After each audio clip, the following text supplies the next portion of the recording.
Bu ko'rgan uncha odamni bu teshigisi kelishi aniq. Buni bir nechta sabablari bor. Birinchi o'rinda lokatsiya deydigan bo'lsa, ikkinchi o'rinda uyimizning tuzilishi. Xo'p, lokatsiyaga alohida e'tibor berishni so'rab qolardim. Uyimiz Toshkent shahar, Yunusobod tumani, Shahrstanskiyda joylashgan. Mo'ljalni so'rasanglar, shunaqqina 17-больницаning orqasidagi mahallada bo'ladi.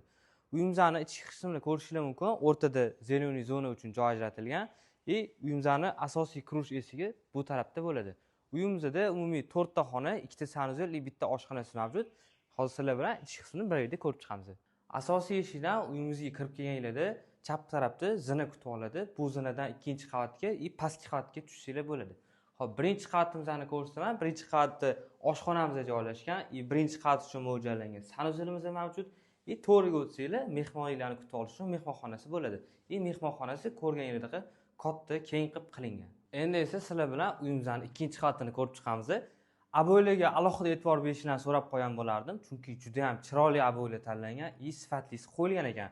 Ikkinchi qavatda umumiy ikkita xona mavjud. Birinchisi bolalar uchun mo'ljallangan yotoqxonamiz bo'ladi. Bundan o'tganinglardan keyin ikkinchi qavat uchun mo'ljallangan sanuzelimiz bo'ladi. Uyimizning oxirida esa kattagina ota-onalar uchun mo'ljallangan yotoqxonamiz mavjud ekan. Bo'yiga ko'rganingizlardan uyimizning pastki qavatiga o'tar ekanmiz. Pastda umumiy ikkita yaxlit qilingan xonamiz mavjud va bitta kladovkamiz ham bo'ladi.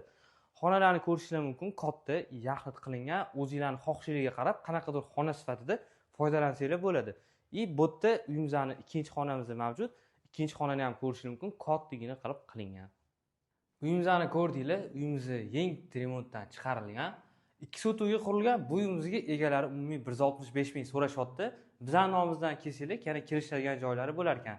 Pastda nomerlarni qoldiraman, bemalol aloqaga chiqarsanglar bo'ladi.